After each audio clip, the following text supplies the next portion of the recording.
¿Empieza ya? ¿Empieza ya? Sí. Buenas noches de parte de AMA América. Queremos agradecer a todos los que están viendo esta emisión en vivo. La idea de hoy con el doctor Carlos Pazmiño es la posibilidad de hablar sobre protocolos sobre la atención sobre el COVID-19 y telemedicina, ¿no? Ahora les voy a dejar a Diego Mosquera para que le presente al doctor Pazmiño y luego daremos unas palabras en nombre de AMA, ya que estamos atendiendo habitualmente, estamos siempre con los profesionales de la salud y ayudando en todo lo que se pueda en ese sentido. Así que nada, Diego, te dejo paso para que presentes al doctor Pazmiño y empecemos con la presentación del tema. Bueno, buenas noches con todos los que nos están viendo. Mi nombre es Diego Mosquera, yo soy el Community Manager de AMA América Seguros. Bueno, y vamos a tratar un tema muy importante para ustedes. Yo sé que les va a servir mucho.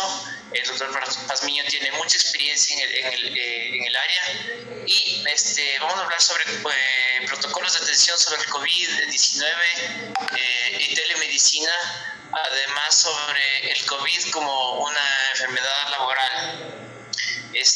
Yo sé que es un tema muy interesante y les presento al doctor Carlos Pazmiño.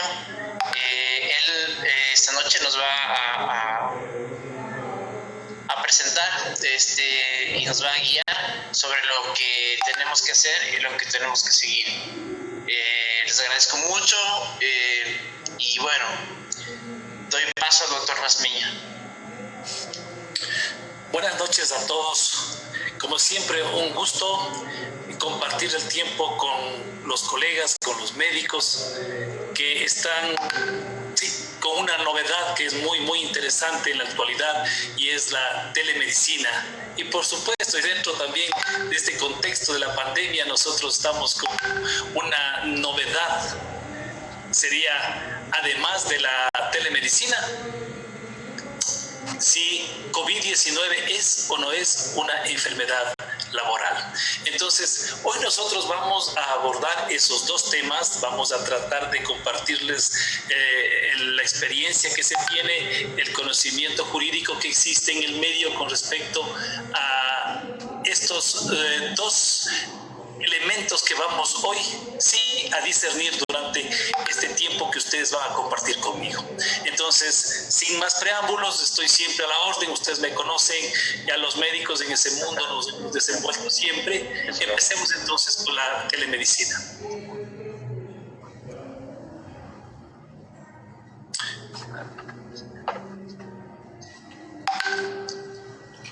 La telemedicina es una novedad que el médico ha desarrollado especialmente durante este confinamiento, durante esta pandemia.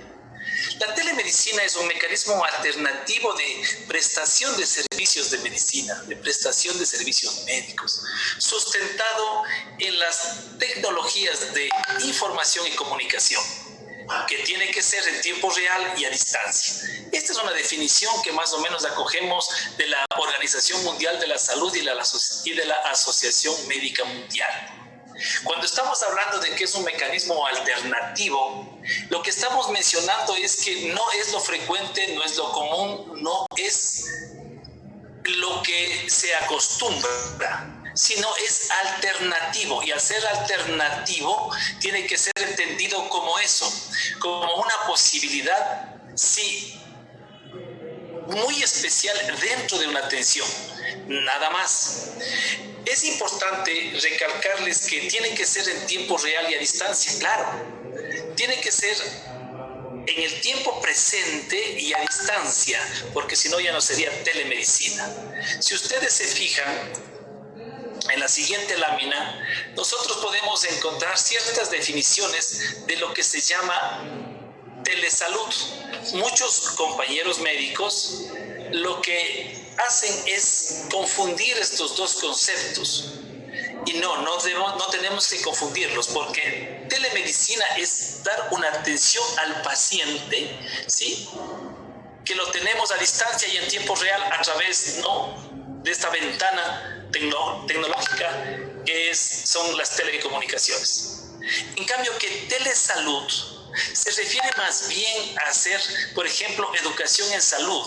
Lo que se hace es tratar de dar información a una sociedad, a un conglomerado humano que necesita conocer algo, sí, preciso. Por ejemplo, en una zona rural le dicen, hay que hacer hervir el agua porque la que ustedes tienen no está apta para el consumo humano. Eso es hacer telesalud.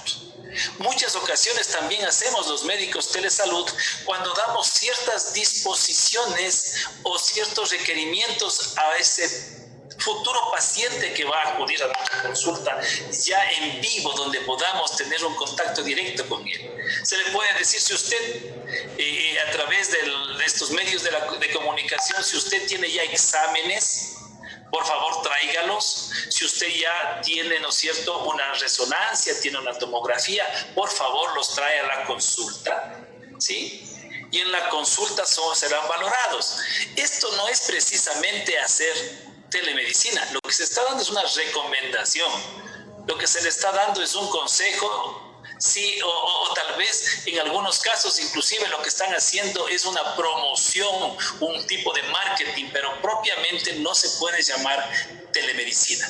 Con esta diferenciación de conceptos vamos a avanzar y vamos nosotros a ver, por ejemplo, que ciertas especialidades, y eso está en la siguiente lámina, sí se han desarrollado con esta tecnología que ha llegado a nosotros de manera muy importante.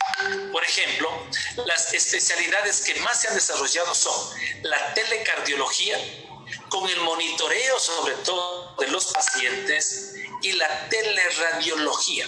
Claro, con la telecardiología inclusive uno puede tomar en un sitio muy apartado un electrocardiograma y enviárselo al especialista para que éste lo analice y nos retorne con una impresión diagnóstica de este especialista.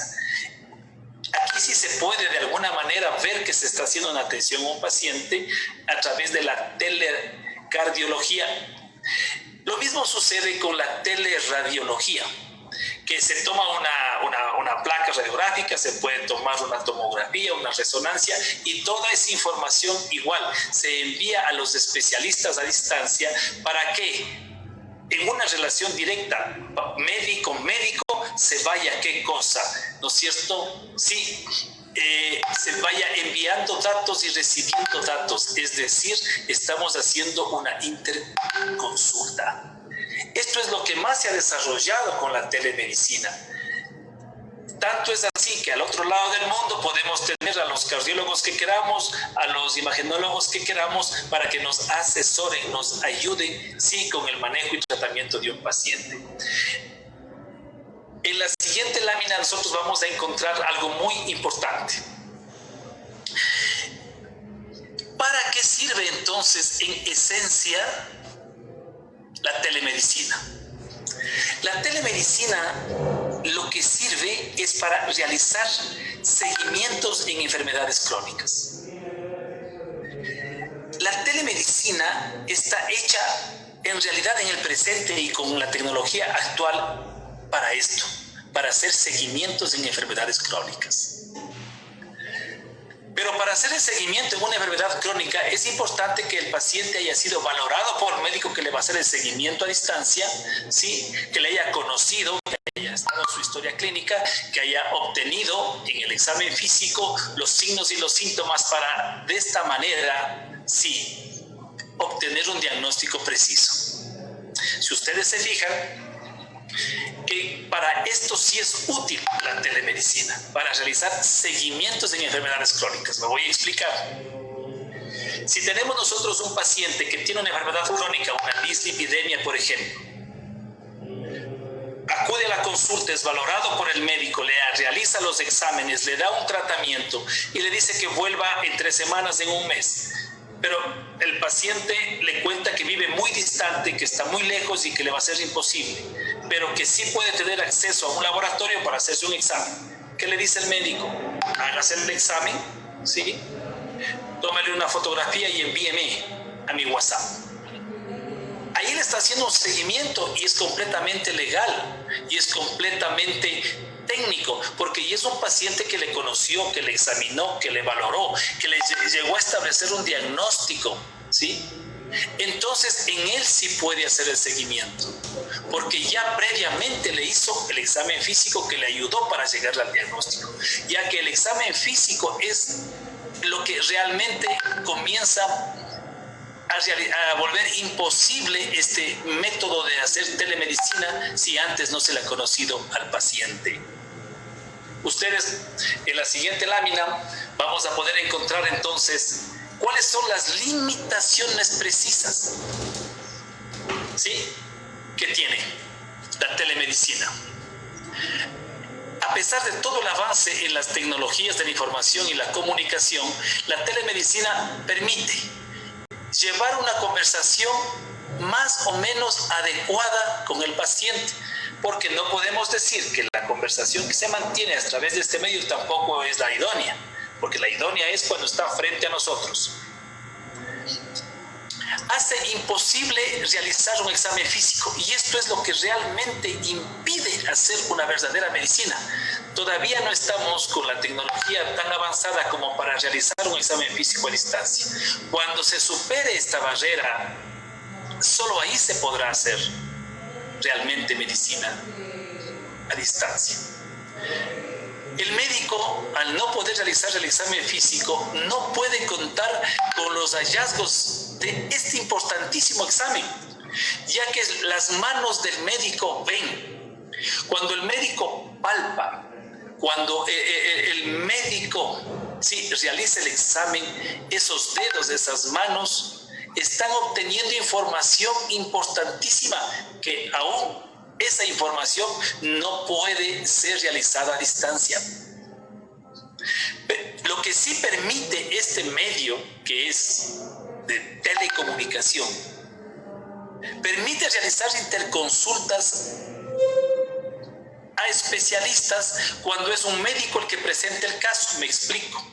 Estamos, por ejemplo, en una institución, el médico residente recibe un paciente, le valora los exámenes, le hace la historia clínica, le hace el examen físico, y ese momento que tiene toda esta información, él llama al médico especialista que está, por ejemplo, en su hogar, en su casa, y le interconsulta y le cuenta cuál es el caso que tiene frente a él. Por ejemplo, le dirá: tengo un paciente de 40 años con una masa abdominal que es movible, que está en flanco derecho. Además, es un paciente que últimamente ha perdido mucho peso, se le ve, sí, ¿no es cierto?, bastante demacrado. Es un paciente que tiene un examen con una biometría hemática, sí, con un hematocrito de 31, etcétera. ¿Se dan cuenta ustedes que ahí sí hay fluidez en el conocimiento? Hay datos del examen físico, que eso se le está pasando al médico tratante a través de una interconsulta. Entonces, para realizar estas interconsultas sí sirve este mecanismo.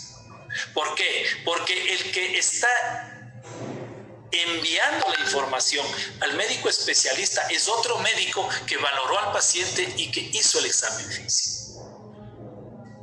Por eso es que nosotros estamos muy alarmados cuando se quiere hacer telemedicina a distancia, si al paciente muchas veces ni se le conoce, o en su defecto se le conoce al paciente pero por otra patología. Me voy a explicar. Si llegó el paciente con una patología respiratoria, le atendió, le conoció a ese paciente, le atendió, le dio un tratamiento, y ahora lo que intentan es hacer telemedicina, pero ya no por una patología respiratoria, sino por una patología abdominal, por ejemplo, por dolor de abdomen. Ese examen físico original que realizó el médico pasa ya a segundo plano, porque ahora hay que hacer una nueva valoración con un examen físico de la nueva sintomatología que el paciente refiere, que es el dolor abdominal. Entonces, así le hayan conocido al paciente, pero si la teleconsulta la quieren hacer por otro motivo de consulta, valga la redundancia, ya no pueden. ¿Por qué? Porque ya no se hizo el examen físico de ese nuevo motivo de consulta. Y si es un abdomen doloroso, sí, necesitamos valorar, por ejemplo, si es un dolor que tiene una ubicación especial, si es un dolor que ha cambiado de sitio, se ha ido de uno a otro. Necesitamos saber si hay ruidos hidroaéreos, necesitamos saber si hay rebote en ese abdomen, necesitamos saber si tengo o no tengo, ¿no es cierto?, esos signos como el abdomen en tabla para poder determinar un diagnóstico o un posible diagnóstico, tomando en cuenta que ni cuando el paciente está frente a nosotros en un dolor abdominal se puede tomar decisiones inmediatas, sino que se recomienda realizar una observación. Dicen, vamos a observar al paciente durante las próximas 4, 5, 6, 10 horas, dependiendo de la patología.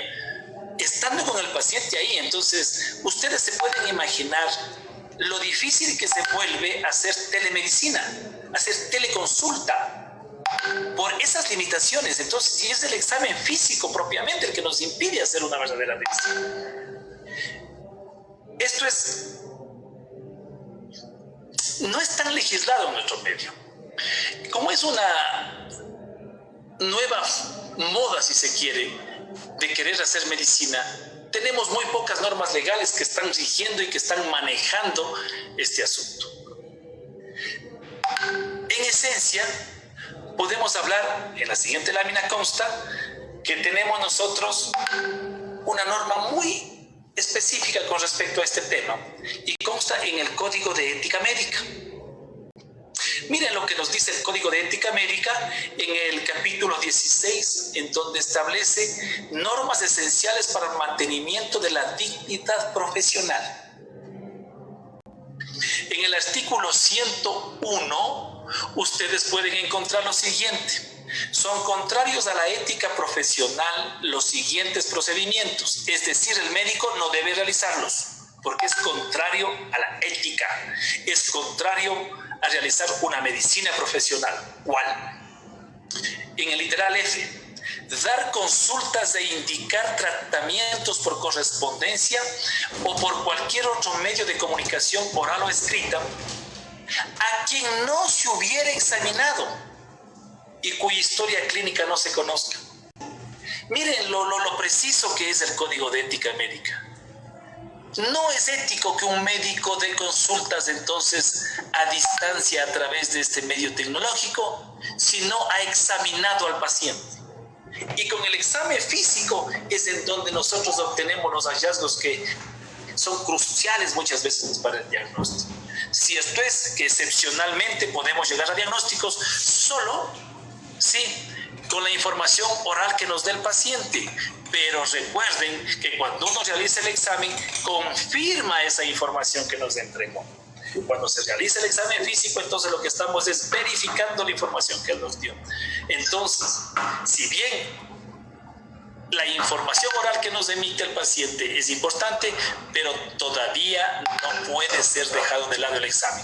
A tal punto, el examen físico, perdón. Y a tal punto esto es cierto que el Código de Ética Médica en el literal F nos está indicando, sí, de manera expresa que es antiético, si no examinó al paciente, realizar una consulta por cualquier medio de comunicación, como puede ser oral o escrito y a distancia en tiempo real. Mucho más entonces, si ustedes no conocen al paciente o sí conocen al paciente, pero se trata de una nueva patología. He ahí la importancia de conocer entonces nuestra legislación ecuatoriana. Código de Ética Médica, artículo 101. También ustedes deben tener en cuenta lo siguiente, que escuché, no quiero herir susceptibilidades, pero escuché en alguna conferencia que inclusive se podía dar certificados, ¿sí?, por este medio de comunicación, lo cual no me explico cómo. ¿Por qué? Porque también el Código de Ética Médica, en el mismo artículo 101 literal G, nos dice, nos establece lo siguiente: dar informes tendenciosos, otorgar certificados o fórmulas de complacencia y expedir certificados sin examen previo. Miren lo expreso que es. Si ustedes no hicieron el examen físico de ese paciente, si ustedes no hicieron la valoración precisa de ese paciente, es antiético que ustedes estén otorgando, emitiendo un certificado médico. Así tengan firma electrónica. ¿Por qué no es entonces dable? Porque es contra las normas que están establecidas en el Código de Ética Médica. Otorgar certificados sin examen previo. Por lo tanto, antes de que ustedes emitan un certificado, tienen y están en la obligación de haber valorado a ese paciente físicamente, de haberle tocado. Porque, como les dije antes, las manos de un médico sí absorben muchísima información que es imprescindible para llegar a un diagnóstico. Porque siendo así, podríamos estar aceptando entonces que Google ya es un médico, lo cual no es posible. Tiene que haber la valoración sí por el médico. Ustedes pueden ver en la siguiente lámina algunos artículos de lo que establece el Código Orgánico Integral Penal. Miren, yo he tenido casos, si algún abogado nos escucha, lo que yo voy a decir parecería que es una herejía jurídica, pero hemos tenido casos en los cuales el pediatra atiende a un niño. Hay una lesión culposa y el fiscal pide que sea sancionado con la mayor pena posible por los agravantes que tiene, dado que la persona que fue afectada es un niño. Y al ser un niño está dentro de lo que establece el artículo 47, que dice: cometer la infracción en perjuicio de niños, niñas y adolescentes mayores o mujeres embarazadas o personas con discapacidad se considera un agravante. Entonces, si en las circunstancias que yo les digo, un pediatra que comete una lesión involuntaria, culposa, a un menor, le están pidiendo que tiene que ser sí sancionado con la mayor pena posible porque es el agravante de haber lesionado a un niño. Yo suelo decirles ahí, pero el pediatra tiene que atender niños. Y en una lesión culposa no se puede considerar este tipo de agravante, ya que el universo de pacientes del médico es, ¿sí?, este grupo de niños o niñas. Sin embargo, ha habido casos en los cuales hemos tenido que apelar, hemos ganado ventajosamente después los procesos. Pero lo que les quiero contar con esto es que si aquí, por ser el niño el afectado, por el pediatra se consideraba agravante, se pueden ustedes imaginar lo que significaría tener un caso de mala práctica médica por una atención en telemedicina. Sí, nos van a pedir agravantes por todo. Por ejemplo, nos van a pedir un agravante diciendo que ha habido una situación de superioridad, ya que el médico tiene el conocimiento, sí, y el paciente recibe las órdenes del médico. Por lo tanto, hay una sumisión, si se quiere, del médico con respecto, ¿no es cierto?, a su paciente. El paciente está sumiso. Otra cosa importante, nos pueden decir que se han aprovechado las condiciones personales de la víctima porque la víctima no conocía medicina. Lo cual, yo sé que es difícil lo que les estoy diciendo, de absorber, de asumir lo que les estoy diciendo, pero si en el primer ejemplo ha pasado, imaginen ustedes con la telemedicina tranquilamente nos pueden poner, sí, todas estas agravantes, que ventajosamente al final hemos ganado los procesos, sí, pero esto sí entorpece, esto dificulta, alarga y estresa más durante, sí, la investigación y durante todos los actos procesales. Entonces debemos considerar este hecho y debemos también considerar el siguiente hecho que consta en el Código Orgánico Integral Penal, ¿sí?, ¿Cuál es el siguiente hecho importante? En el artículo 328.1, que está en la siguiente lámina que ya les va a presentar, miren lo que dice. Código Orgánico Integral Penal, artículo 328.1, falsedad de contenido en recetas, exámenes o certificados médicos. La o el profesional de la salud que consigne datos falsos en recetas médicas, certificados médicos o exámenes médicos y suscriba los mismos con el objeto de beneficiar a un tercero, será sancionado con multa de 5 a 10 salarios básicos unificados del trabajador en general. Miren lo importante que es esto. No se podrá entonces jamás dar un certificado a distancia, así tengan firma electrónica los médicos. ¿Por qué? Porque hay un riesgo de que se estén consignando datos falsos, ya que no ha verificado con el examen físico. Y como siempre repito, el dolor de abdomen es muy clásico para este ejemplo. ¿Cómo él podría consignar datos ahí? ¿Cómo puede saber si en verdad es un abdomen inflamatorio o no? ¿Cómo puede él consignar entonces que se trata o no de una apendicitis, de una colecistitis, de un vólvulo, sí, de una obstrucción intestinal? ¿Cómo? Sin ese examen.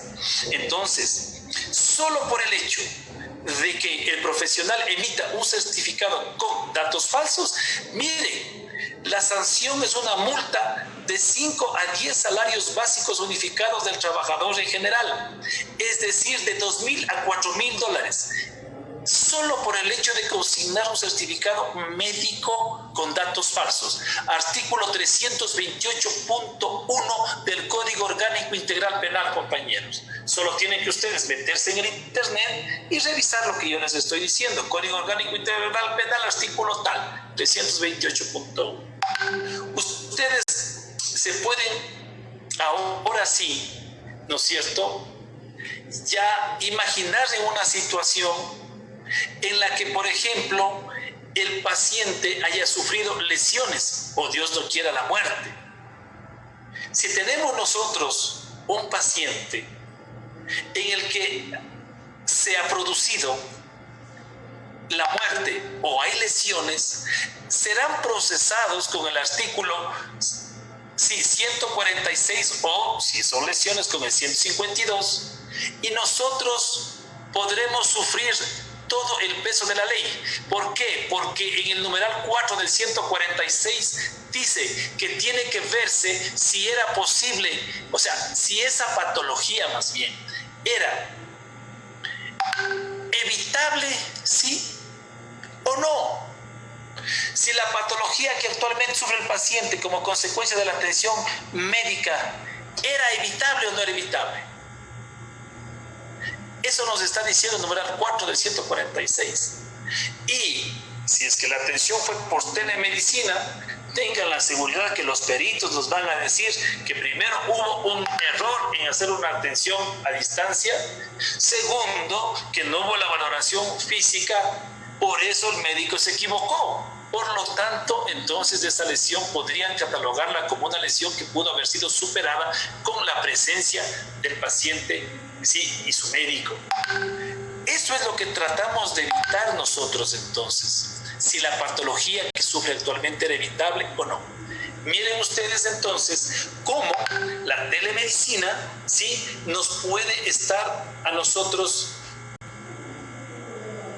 haciendo correr o permitiendo que corramos riesgos innecesarios, riesgos que nos pueden llevar muchas veces a un conflicto legal que va a ser difícil salir de ese embrollo, y especialmente, ¿sí?, va a llevarles a ustedes mucho dinero que invertido en abogados, va a llevar que tengan ustedes unas presiones emocionales increíbles, ¿sí? Y no hay seguridad de que un juicio se pueda ganar. Pueden perder el proceso y habrá que emitir o dar ahí reparaciones que en algunos casos conocen ustedes. Yo mismo he dado los links necesarios para que les transmitan a los médicos, en donde, por ejemplo, hace poco, menos de un año, hubo una sentencia en la que se estableció como reparación integral $374,000. Por eso es muy importante, cuando uno ejerce la medicina, hacerlo ¿con qué? Con seguridad, conociendo cuáles son los riesgos que no debo correr porque son innecesarios, y segundo, sí, conociendo las normas legales. ¿Para qué? Para curarme insano. Por eso es que yo no recomiendo hacer telemedicina, excepto para casos puntuales en los cuales ustedes puedan realizar los seguimientos correspondientes, como son en enfermedades crónicas. Yo les ruego que consideren lo que les estoy mencionando, tomando en cuenta la normativa que ahora ustedes conocen y tienen acceso. No es algo tirado de los cabellos.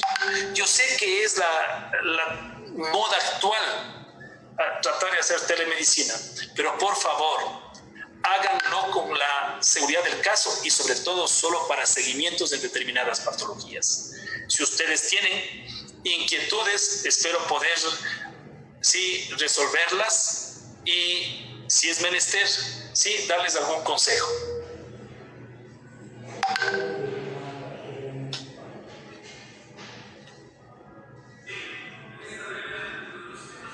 Doctor, ¿qué tal? Yo quería preguntarle un par de temas, ya que estamos hablando de telemedicina, pero ya enfocarnos un poco en la polémica que ha habido con el tema de, sobre todo el tema de si es un accidente laboral el contagio de COVID para los profesionales de la salud, cosa que se ha llevado mucho a cabo, ha habido mucha polémica en ese sentido. ¿Y cómo lo ve usted y qué dirección puede tomar esto en este sentido, no? Perfecto. Bueno, ustedes recordarán que con fecha 28 de abril del año 2020, el Ministerio del Trabajo realiza o emite la resolución número MDT 2020-022. Y en su único artículo resuelve lo siguiente: determinar que la enfermedad del coronavirus COVID-19 no constituye un accidente de trabajo ni una enfermedad profesional, en virtud que la misma fue declarada el 11 de marzo por la Organización Mundial de la Salud como pandemia. La mencionada enfermedad se encuentra en fase 3, es decir, que su contagio es comunitario en el territorio nacional, conforme lo indicado por la Autoridad Sanitaria Nacional y el Comité de Operaciones de Emergencia Nacional, COE, a través de su secretaría. Como les dije, esto fue el 28 de abril del 2020. Con esta resolución, la enfermedad dejaba de ser profesional. Ya no constituía entonces una enfermedad o un accidente de trabajo COVID-19.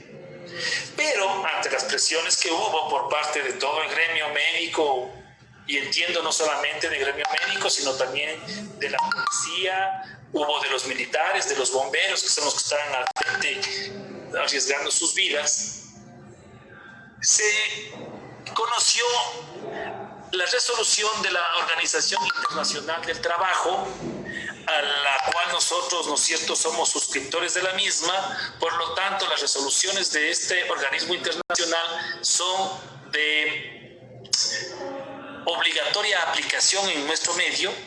¿Y qué dice entonces esta institución internacional? La enfermedad del COVID-19 y el trastorno de estrés postraumático contraídos por exposición en el trabajo podrían considerarse como enfermedades profesionales en la medida que los trabajadores sufran de estas afecciones y estén incapacitados para trabajar como resultado de actividades relacionadas con el trabajo. Deberían tener derecho a una indemnización monetaria, a asistencia médica y a los servicios conexos. Según lo establecido en el convenio sobre las prestaciones en caso de accidentes de trabajo y enfermedades profesionales, 1964, numeral 121.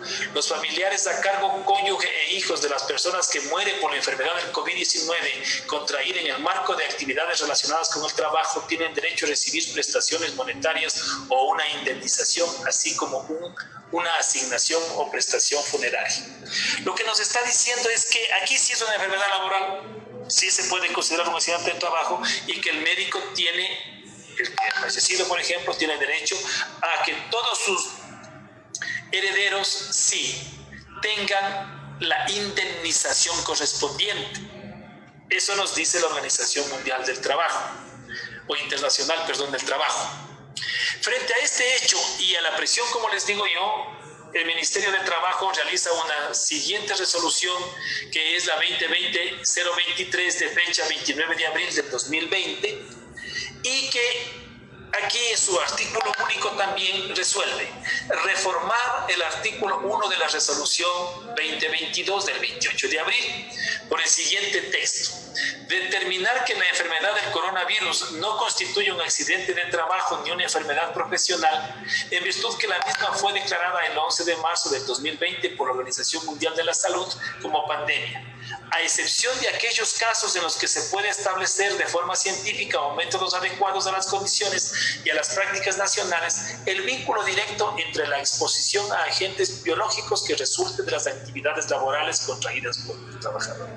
Con esta resolución modificada el 29 de abril, sí, por la resolución 023, sí está considerándose como una enfermedad laboral o un accidente de trabajo, siempre y cuando se pueda establecer el vínculo entre la patología y el trabajo que desempeñaba, sí, esa persona.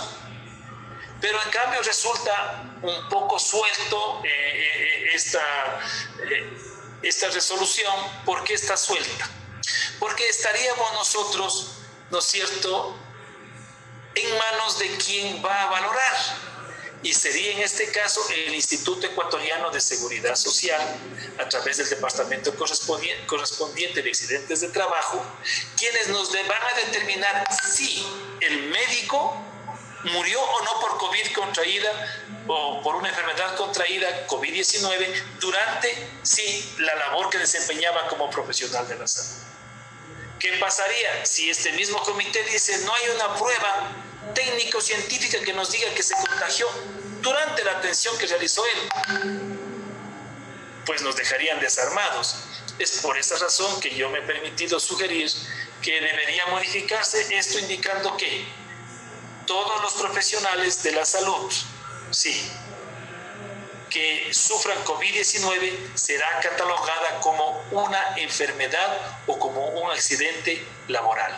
Eso es lo que yo creo que debería ser lo justo y lo correcto, dado que todos los compañeros médicos, sí, están arriesgando sus vidas cuando están atendiendo en el frente de batalla. Esto es lo que corresponde a este momento. Cuando ustedes sufran la patología, esta patología tiene que ser reportada al departamento correspondiente para que se investigue como una enfermedad laboral o como un accidente de trabajo, para que ustedes tengan derecho a cobrar todas las indemnizaciones que la ley les faculta, que eso ya está establecido previamente. Entonces, lo que hay que hacer cuando ustedes sufran la enfermedad, sí, esta tiene que ser reportada inmediatamente, sí, al Seguro Social. ¿Quién tiene que hacerlo? La institución. Ustedes tienen que pedir si se reportó o no, tienen que estar pendientes y que les den esa información, si ha sido o no reportada. ¿Por qué?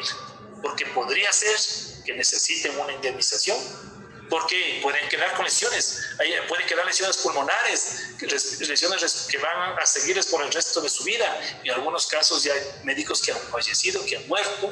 Entonces tiene que ser reportada como tal a la institución correspondiente. ¿Para qué? Para que se ejecute esa garantía, ese derecho, que es tener las indemnizaciones correspondientes. No sé si es que con esto les dejo un poco más claro si esto de COVID como enfermedad laboral, Paulindo. Doctor, otra pregunta que tengo, ya aprovechando esto, y debido a la situación que se está dando, que hemos tenido llamadas de profesionales y a los que atenderemos gustosamente siempre que tengan cualquier duda, es en su práctica profesional. El tema de que hemos visto de que en determinados hospitales públicos han intentado que profesionales emergenciólogos, por ejemplo, hagan terapia intensiva.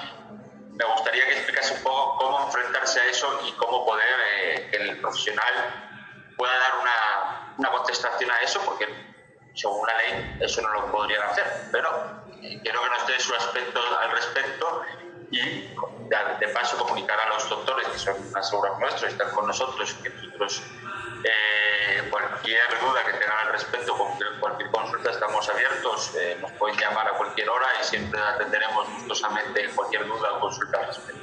Pero quiero que nos explique un poco, doctor, sobre ese tema y para que la gente que lo escuche, pues bueno, que tenga un poco de idea, y sobre todo los hospitales públicos, que la realidad es que está pasando eso. La pregunta viene muy al momento que estamos viviendo. Es una pregunta bastante concienzuda. ¿En qué sentido? En que hemos tenido las llamadas de los médicos emergenciólogos que les están diciendo que tienen que ir a atender, sí, en la unidad de terapia intensiva. Hemos tenido médicos anestesiólogos que igual les están diciendo que vayan a las unidades de terapia intensiva. Cuando esto sucede, las recomendaciones que yo les doy son varias. Una de las primeras recomendaciones es que debe existir un pedido por escrito y constar exactamente de dónde nace esa disposición y bajo qué parámetros se integra el profesional al nuevo rol que le están pidiendo que cumpla. Es decir, está yéndose como médico tratante, como médico de apoyo, ¿sí? ¿En qué condiciones son las que está yéndose? ¿Y de dónde nace esa disposición? Eso debe tener por escrito. Otro hecho importante que debe haber es que de manera expresa deben quedar también por escrito los lineamientos y los límites de las prestaciones que brindará el médico en su nuevo servicio. Por ejemplo, tiene que decirle a él, y por escrito debe constar, cuáles son las destrezas y capacidades que le están exigiendo tener para prestar su contingente en ese nuevo servicio. Por ejemplo, el médico anestesiólogo, ¿qué es lo que le están pidiendo a él que tiene que manejar como una destreza, como una capacidad desarrollada en el servicio de terapia intensiva? Debe estar sentado. También se debe puntualizar que si las decisiones tomadas en el nuevo servicio son de exclusiva responsabilidad, sí, del médico removido a él. Por ejemplo, el médico anestesiólogo va a tomar decisiones que será responsable él y solo él en la unidad de terapia intensiva, o en su defecto va a haber una responsabilidad porque está solo de apoyo y va a haber un médico intensivista siempre en la unidad que es el que va a avalar o no las decisiones que toma. Eso también debe quedar puntualizado, porque si eso no queda puntualizado, ¿en qué condiciones le están pidiendo que el médico labore en la unidad? También debe quedar sentado y por escrito si los médicos de ese servicio están de acuerdo en que el médico anestesiólogo o el médico emergenciólogo, si vaya a estar en el servicio, ellos aceptan eso, están de acuerdo. Ya no hay personal para que haga las funciones de intensivistas, ¿será? Entonces, esto que acabo de mencionar, además tiene que quedar conocido y por escrito en el departamento de talento humano de la unidad donde ustedes trabajan. Estos son requerimientos formales para saber ustedes en qué condiciones están laborando, para saber hasta dónde llega la responsabilidad de ustedes. Porque yo entiendo, habrá muchos médicos capaces y habrá muchos profesionales brillantes, pero yo no creo que un médico anestesiólogo pueda manejar el servicio de terapia intensiva, tomando en cuenta las patologías que se van a ver allá y las patologías que ve o que maneja el anestesiólogo. No veo cómo realmente. Y son ejemplos los que les estoy poniendo verdaderos y reales. También me llamó a mí, por ejemplo, un médico traumatólogo diciendo que le quieren pasar al servicio de medicina interna. Entonces, yo no entiendo cómo le dejamos a un médico traumatólogo en el servicio de medicina interna si esencialmente en esta época lo que va a manejar es patología respiratoria. Y yo no creo que un traumatólogo, a excepción de alguien por ahí que sea, como digo, muy brillante, que pueda manejar terapia respiratoria, patología respiratoria, siendo traumatólogo. Le veo muy complicado. Entonces, debe quedar sentado y por escrito. Tomen en cuenta ustedes lo que dice la Ley Orgánica de Salud. Los profesionales y técnicos de nivel superior que ejerzan actividades relacionadas con la salud están obligados a limitar sus acciones al área que el título les asigna. Y esto lo está diciendo el artículo 198 de la Ley Orgánica de Salud. Ustedes deben laborar en el área que el título les asigne. Cierto es que por estado de emergencia se podría hacer algún movimiento al personal, pero con cierta lógica, porque yo me pongo a pensar, para que vaya un traumatólogo a medicina interna tiene que ya no haber ningún médico internista, porque en caso contrario, un médico internista siempre va a conocer la patología que van a manejar de mejor manera que el médico traumatólogo. Entonces, estaríamos incumpliendo lo que establece el artículo 198 de la Ley Orgánica de Salud. Pero obviamente que el Código Orgánico Integral en el artículo 30 en cambio nos menciona que no existe infracción penal cuando la conducta típica se encuentra justificada por estado de necesidad. Claro, si es que hubiera algún error aquí, podríamos justificar el hecho diciendo que era un estado de necesidad. Si se comete alguna falta por parte del médico, removido a la nueva unidad. Pero ¿hasta dónde esta responsabilidad es realmente del médico o también es de quienes están ordenando este cambio, de quienes están ordenando este movimiento de los profesionales de la salud? ¿Era cierto que ya no había quien atienda en esas en esas unidades? ¿No había personal? ¿Ya no había médicos especialistas? ¿Hasta dónde es cierto ese hecho? ¿No había ya gente entrenada para la unidad? Entonces, solo en el caso extremo de que efectivamente no hubiera quien atienda, podríamos decir que tenía que ir el traumatólogo a medicina interna y por lo tanto, sí, se justifica con el estado de necesidad. No se olviden también que la Ley Orgánica de Salud en el artículo 201 nos dice que ustedes tienen que dar una atención de calidad, calidez y eficacia. Esto también es muy importante porque ustedes están obligados por la Constitución y por las leyes secundarias a dar esta atención de calidad con calidez y eficacia.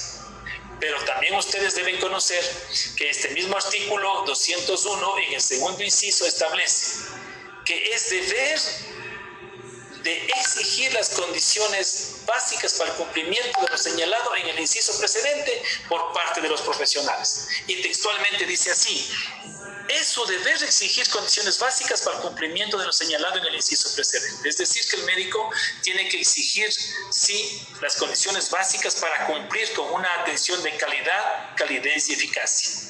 Yo lo que les pediría a ustedes es que, para cumplir con todos estos preceptos legales, por favor, si ustedes, por ejemplo, están trabajando en una unidad en donde necesitan tener las prendas de protección adecuadas para dar una atención de calidad, eficacia, sí, y calidez, les ruego hagan el pedido con tiempo, no al momento que ya ingresan a trabajar, sino dejen haciéndolo. ¿Por qué? Porque es deber y obligación de sus superiores, sí, de sus líderes de servicio, del gerente, del director del hospital, proveer esos elementos para que usted pueda hacer o dar una atención de calidad, calidez y eficacia. Es importante que ustedes anoten, memoricen o cuenten con estos artículos 198 de la Ley Orgánica de Salud y 201 del mismo cuerpo legal, si es que están siendo removidos a las nuevas unidades, para que ustedes puedan cumplir, sí, a cabalidad su trabajo. Sí, deben llenar ciertos requisitos que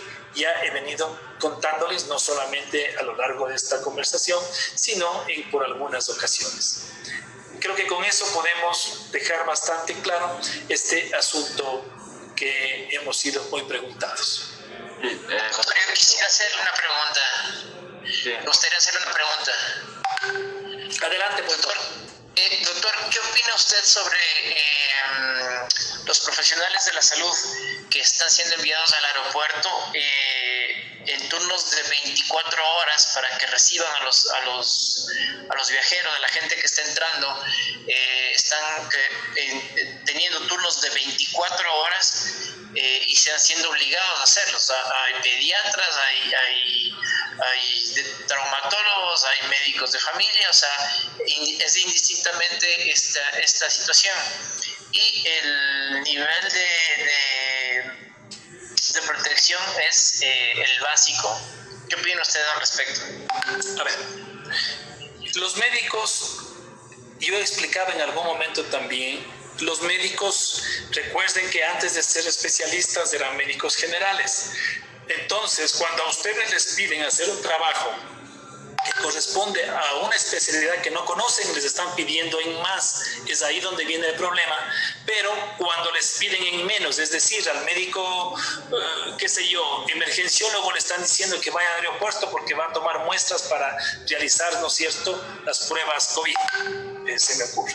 Ahí le está pidiendo lo menos, porque ya que un médico general podría hacer o realizar esas tomas.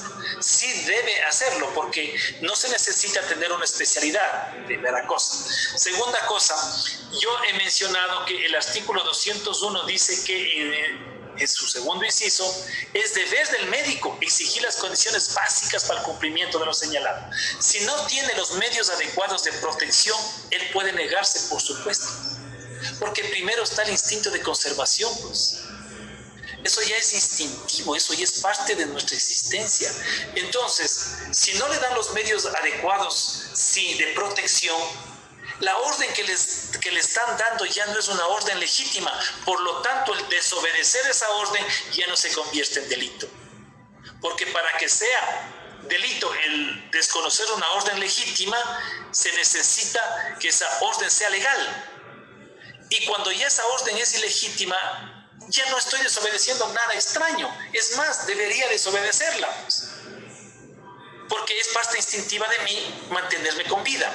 Entonces, los médicos que van a hacer lo menos deben ir. Ahora, con respecto a las 24 horas, no olviden que la normativa legal vigente en el Ecuador son 40 horas a la semana. Si le están pidiendo al médico que labore 24 horas seguidas, que en nuestro medio ha sido frecuente y común, hay que también eso recordar. Nosotros hemos sido residentes, cuando trabajábamos como residentes, por ejemplo, entrábamos a las 7:30 de la mañana y salíamos a la 1 de la tarde del siguiente día. Se trabajaban prácticamente 30 horas seguidas. Es obvio que con el transcurso y el paso de las horas, el raciocinio sí ya no es el mismo. El médico se va agotando y se va cansando y puede cometer más errores. Por eso es que ciertas especialidades, como por ejemplo la terapia intensiva, pide a sus médicos trabajar menos horas al día, precisamente para evitar, sí, que haya este problema de agotamiento.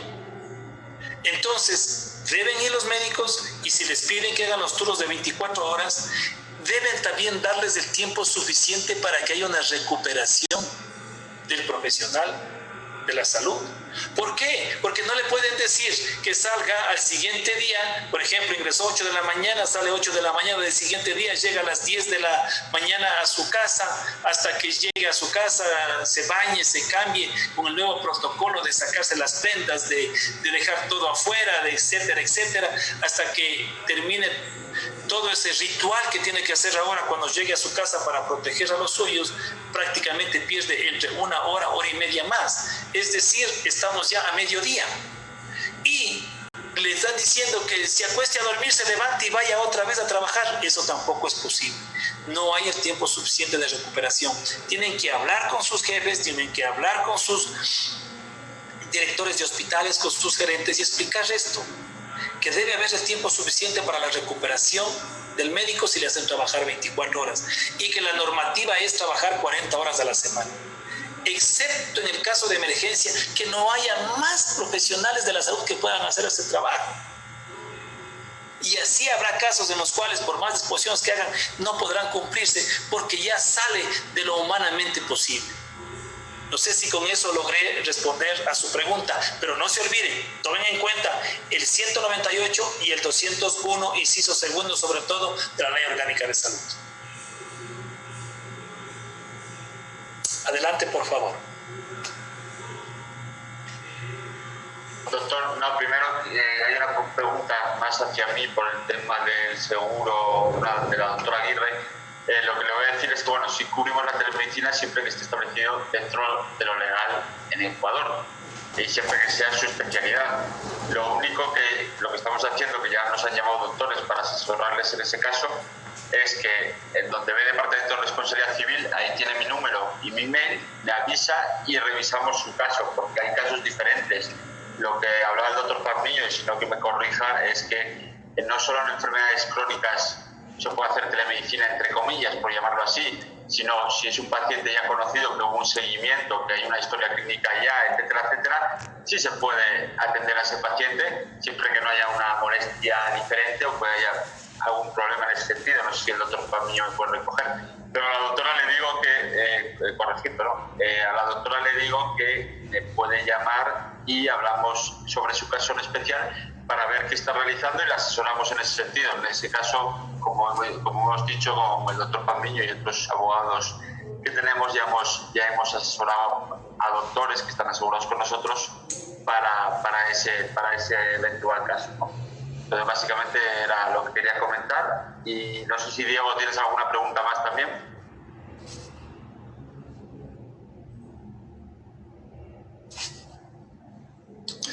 Adelante, Diego. No, realmente no. Creo que ha quedado muy claro para mí el tema, doctor. Perfecto. Pues bueno, yo creo que si no hay ninguna pregunta ahora mismo en el chat, seguramente como esto se podrá ver posteriormente a esto, pues habrá preguntas posteriores, se las haremos llegar. Yo creo que está bien hacer este tipo de conferencias que no sean tan largas, pero que ayuden a la gente y más a los profesionales de la salud a comprender la situación en la que estamos ahora mismo y en la que están ellos, básicamente. Al final, desde AMA nos toca muy de cerca porque nuestro presidente es médico y toda la directiva son profesionales de la salud, y para nosotros lo que está pasando pues sí nos toca muy de cerca, y por eso el apoyo que estamos dando en lo que haga falta a todos los profesionales de la salud. En cualquier consulta que tengan, estamos 24 horas disponibles, y cualquier duda o asesoramiento que necesiten sobre esto y sobre su práctica profesional, estamos a la orden. No sé si doctor quiere añadir algo más al respecto. Sí, gracias. Sí, hemos estado también respondiendo muchas interrogantes de los médicos que tienen también el número de teléfono para que lo hagan cuando tengan la duda del caso. Estamos todo el tiempo pendientes de ustedes. Sí, no hay ningún inconveniente de que me llamen por teléfono. Hoy mismo he tenido algunas inquietudes, que, por ejemplo, con respecto a una doctora que está en un sitio que le quieren mover, le hemos dado algún consejo y ha logrado quedarse en su puesto de trabajo, por ejemplo. Así es que estamos siempre nosotros pendientes de ustedes y solamente tienen que llamarnos y consultarnos. Si quieren directamente a Pablo, si quieren directamente a mí, no tenemos ningún inconveniente. Con eso creo que no queda más, y si no, agradecerles por el tiempo que nos han permitido llegar a ustedes, y estamos tratando de colaborar y ayudar también en lo que se pueda con respecto a esta pandemia, y mucho más si les podemos dar alguna información que les puede ser importante para ustedes en el momento actual. Muchísimas gracias a todos. Bueno, y de parte de AMA, pues como he dicho anteriormente, estamos abiertos a cualquier necesidad que tenga cualquier profesional en asesoría y consultas sobre su práctica profesional y lo que está sucediendo. Por supuesto, estamos a la orden las 24 horas y como han visto, tenemos todos los contactos, el call center funciona 24 horas, y aparte, tanto en las oficinas como yo mismo, pues estamos 24 horas disponibles y siempre atendiendo a cualquier consulta que haya. Yo, sin más dilación, me gustaría despedirme, mandar mucho ánimo a todos los profesionales de la salud, que están haciendo un trabajo increíble y que son muy importantes en esta sociedad, y que espero que mucha gente se dé cuenta de ello. Y nada más de mi parte. No sé si Diego quieres decir algo más. Sí, por supuesto. Yo les invito a todos los médicos que utilicen las redes sociales de AMA. Estamos en Facebook, estamos en Instagram, estamos en Twitter, estamos en LinkedIn. Así que cualquier duda, yo trabajo 24/7, a cualquier hora que ustedes tengan alguna duda, pues no duden en escribirnos y en avisarnos pues su necesidad. Perfecto, pues con todo esto, muchas gracias a todos. Seguramente seguiremos haciendo más conferencias de temas que pueden ser interesantes para los profesionales. Así que bueno, iremos avisando por redes también a través de WhatsApp. Así que nada, muchas gracias y que tengan todos buena noche. Una buena noche.